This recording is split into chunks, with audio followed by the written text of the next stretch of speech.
Good morning to everyone. Now we are going to discuss about the intermediate first year short story. Short story లోంచి ఒక short story అయినటువంటి the short sighted brothers అనేసి మన next short story. Already we have discussed other short stories గురించి అయిపోయింది కదా. This is the next one, the short sighted brothers. Here they did not give any writer name. ఇక్కడ writer name ఏం లేదు. ఎందుకు అంటే this is a Chinese story and this is a folk tale. అంటే ఎలా అంటే మనం చెప్పుకుంటూ ఉంటారు కదా, కొన్ని స్టోరీస్ అనేవి అలా చాలా తరాల నుంచి వాళ్ళు చెప్పారు, తాతలు చెప్పారు, ముత్తాతలు చెప్పారు అనుకుంటూ ఆ స్టోరీస్ ఒకరి దగ్గర నుంచి ఒకరికి వస్తూ ఉంటుంది కదా. అలాంటి ఒక Chinese story, the short sighted brothers. Okay, so here we can see the appetizer. If we see the appetizer, honesty is the best policy. Have you heard of this wise saying? So honesty is the best policy అని చాలా మంది విని ఉంటారు, మనం అందరం వింటూ ఉన్నాం కదా. సో మీరందరూ ఇది విన్నారా అంటే ఈ వైస్ సేయింగ్ గురించి మీరు ఎప్పుడైనా విన్నారా? Do you like it? Are you ready to practise it? So మీరు ఎప్పుడైనా కూడా హానెస్ట్గా ఉండాలి అని ప్రాక్టీస్ చేశారా? Do you find people around you following this principle? So మీ చుట్టూ ఉన్న వాళ్ళు కూడా హానెస్ట్గా ఉంటున్నారా? Why doesn't every one follow it? Eager to know the answers. Now read on. So ఎవరికైనా హానెస్ట్ గురించి తెలుసుకోవాలి అనుకుంటే ఈ స్టోరీని చదివేయాలి. Okay, so we will see the story. This is the story. Now I'm going to read the story. See here. Three elderly brothers, all very short-sighted, lived in a large house on the outskirts of a city in China. అంటే 3 brothers ఉన్నారు. ఆ 3 brothers all very short sighted. అంటే అందరి site అంటే తెలుసు కదా, కంటి చూపు అనమాట. దే హ్యావ్ షార్ట్ సైటెడ్ అంటే దూరంగా ఉన్న వాటిని చదవలేరు, చూడలేరు అనమాట. అన్ని బ్లర్గా కనబడతాయి. So that is called a short sighted. దగ్గరగా ఉన్న వాళ్ళని చూడగలరు, ఉన్న వాటిని చదవగలరు, కానీ దూరంగా ఉన్న వాటిని చూడలేరు. So it is called short sighted. ఆ ముగ్గురికి కూడా షార్ట్ సైట్ ఉంది. They lived in a large house, ఒక పెద్ద ఇంట్లో, on the outskirts of a city in China. చైనాలోని అవుట్స్కర్ట్స్లో వాళ్ళు ఉండేవాళ్ళు, ముగ్గురు brothers. One day the youngest brother suggested that he should take charge of the finances. ఒకరోజు ఏమైందంటే, యంగెస్ట్ అంటే అందరికంటే చిన్నవాడు ఏమన్నాడంటే, he should take the charge of finances అంటే మనీకి సంబంధించిన అన్ని విషయాలని, అన్ని బాధ్యతల్ని తను తీసుకోవాలనుకుంటున్నాను అని చెప్పాడు. Elder brother sight is so bad he cannot see how much money he is receiving or giving, he said, and people take advantage of his disabilities. So ఏమన్నాడంటే, పెద్దన్నయ్యకి సైట్ సరిగ్గా లేదు, ఇట్ ఈస్ వెరీ బ్యాడ్. దీనివల్ల ఏమవుతుందంటే అతను ఎంత money receive చేసుకుంటున్నాడో, ఎంత money ఇస్తున్నాడు అనే విషయము కరెక్ట్గా చూడలేకపోవచ్చు. అండ్ దీన్ని అడ్వాంటేజ్గా కూడా చాలామంది తీసుకొని దీన్ని దుర్వినియోగం చేసే ఛాన్సెస్ కూడా ఉన్నాయి అని చెప్పి, ఆ బాధ్యతల్ని నేను తీసుకుంటాను అని చిన్నవాడు చెప్పాడు. As if you can see better sneered the second youngest brother. So వెంటనే సెకండ్ యంగెస్ట్ అంటే సెకండ్ బ్రదర్ ఏమన్నాడంటే, నువ్వేమైనా బాగా చూడగలవా అనేసి అడిగాడు. If you are saying our finances should be handled by the one who has the best sight, then it is I who should be given charge. I can see better than either of you. అప్పుడు ఏమన్నాడంటే, ఒకవేళ site ఎవరికైతే best site ఉంటే వాళ్ళకి finances బాధ్యతలు ఇవ్వాలి అనుకుంటే, మీ ఇద్దరికంటే కూడా నా సైటే చాలా బాగుంది, నేను చాలా చక్కగా చూడగలను, కాబట్టి ఆ రెస్పాన్సిబిలిటీస్ మొత్తం నాకే ఇవ్వండి అని చెప్పాడు. I have many doubts about that said the eldest brother. So eldest అందరికంటే పెద్దవాడు అన్నాడంటే, నాకు కూడా అదే డౌట్గా ఉంది అని అన్నాడు. Let settle this once and for all. ఒకసారి మనం కూడా దీని గురించి ఆలోచించి ఒక కరెక్ట్ డెసిషన్ తీసుకుంటే బెటర్ అని చెప్పాడు. I have heard the monastery is putting up a tablet inscribed with a saying about the main doorway tonight. Let's go there tomorrow and test our vision. Whoever can read the inscription with the least strain will get charge of our money. Agreed. So what he said is, so నాకు కూడా డౌట్గా ఉంది, మన ముగ్గురికి అంటే మీ ఇద్దరికి కూడా site గురించి నాకు కూడా డౌట్గా ఉంది, కాబట్టి మనం క్లియర్ చేసుకుందాం. దీనికోసం ఏం చేద్దామంటే, ఇక్కడ ఒక మొనాస్ట్రీ అంటే the place where monks live. Monks అంటే సన్యాసులు అనమాట, చైనా వాళ్ళు.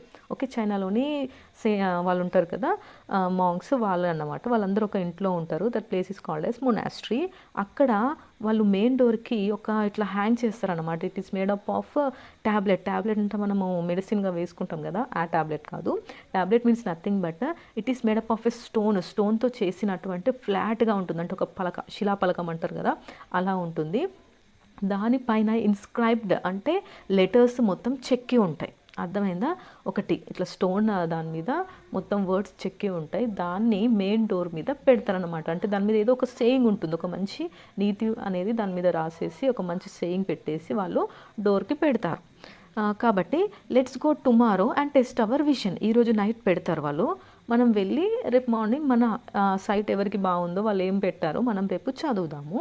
ఎవరైతే అక్కడ రాసున్నటువంటి ఆ ఇన్స్క్రిప్షన్ని లేస్ట్ స్ట్రెయిన్ అంటే తక్కువ స్ట్రెయిన్ అంటే ఎక్కువ కష్టపడకుండా ఇబ్బంది లేకుండా చక్కగా చదవగలుగుతారో వాళ్ళకి మన ఇన్ఛార్జ్ మొత్తం మనీకి సంబంధించిన ఇన్ఛార్జ్ అంతా వాళ్ళకే ఇవ్వాలి అని అంటారు. అన్న తర్వాత ముగ్గురు కూడా ఓకే అగ్రీడ్ తీసేసుకుంటారు. Agreed said his brother in unison అంటే అందరు కలిసి ఒకేసారి అగ్రీడ్ అనేసి అనుకుంటారు. Good, now go away and let me get a few winks. So okay, ఇక మనం అందరం వెళ్ళిపోదాము అనేసి చెప్పడిక వెళ్ళి ఎవరికి వాళ్ళు పడుకోండి అనేసి చెప్తాడు. As soon as they had gone, the eldest brother sneaked out of the house and went to the monastery where he met the monk.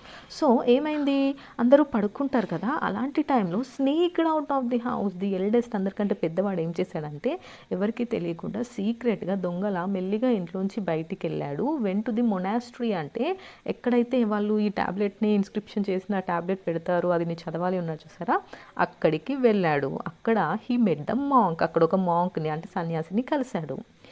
I have heard you were putting up an inscription over the doorway, he said, can you tell me what the inscription read. So ఇతను అడిగాడు అనమాట, పెద్దవాడు అడిగాడు, మీరు ఇలా door మీద ఒక సేయింగ్ని inscription లాగా పెడుతున్నారంట కదా, దాని మీద ఏం రాస్తున్నారో క్యాన్ యూ సే మీ అని అడిగాడు.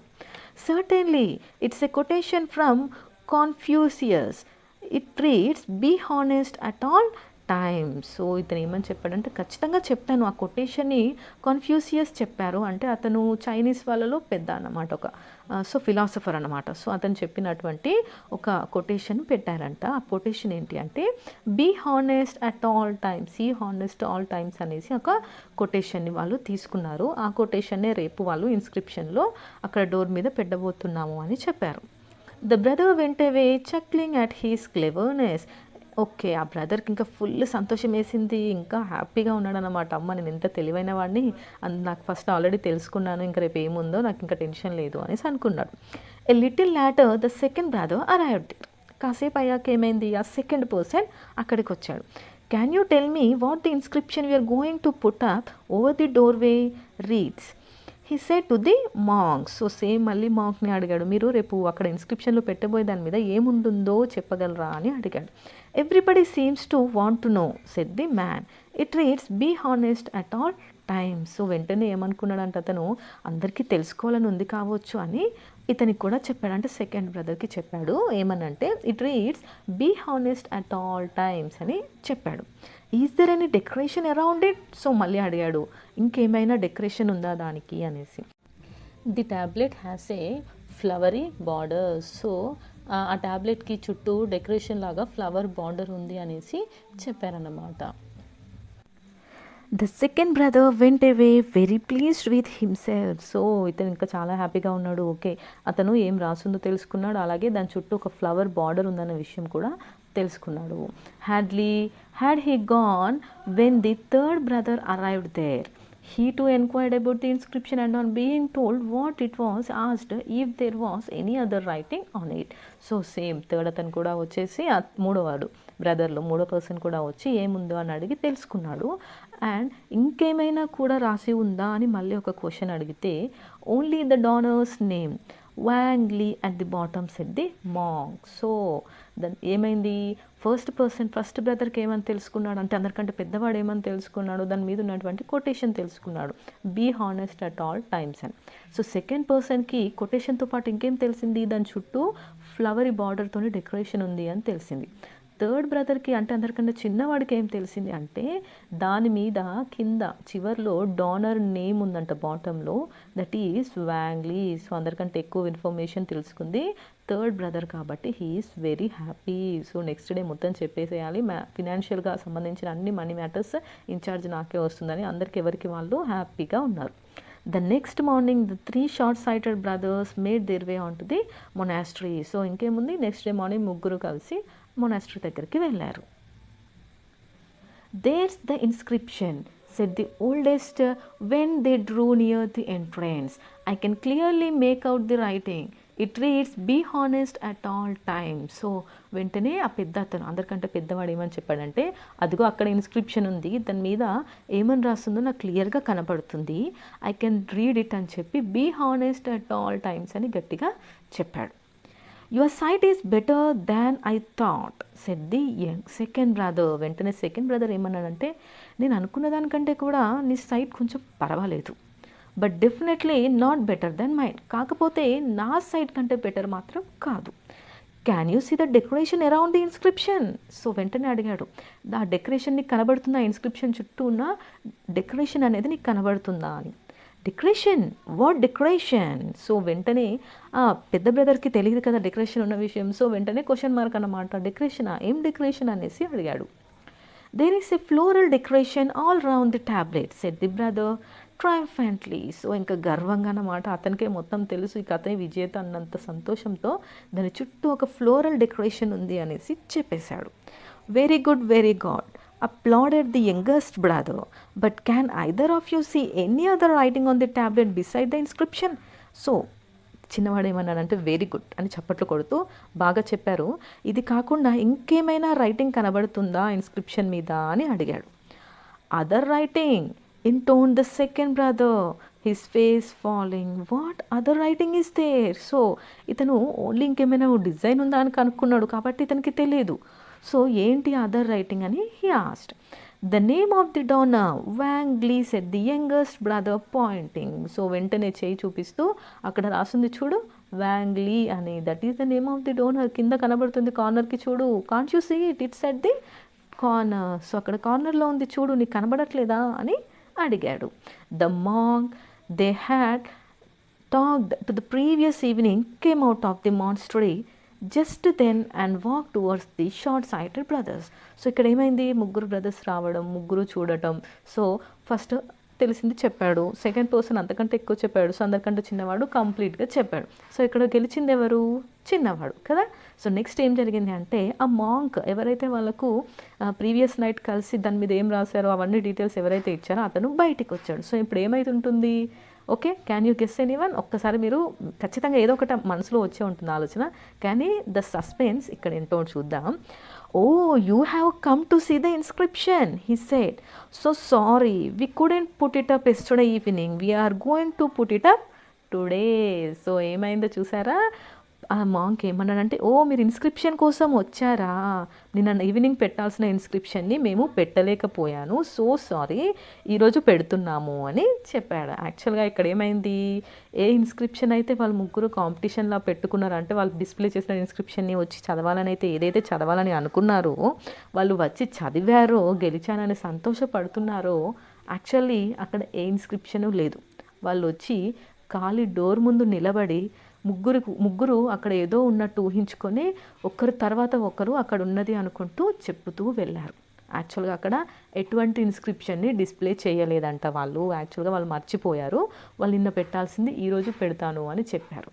సో వెంటనే ఆ ముగ్గురు బ్రదర్స్ ఫేసెస్ ఎలా అయిపోతాయి, ఎందుకంటే అక్కడ ముగ్గురికి కూడా షార్ట్ సైట్నెస్ ఉంది. The short sighted brothers realise their folly.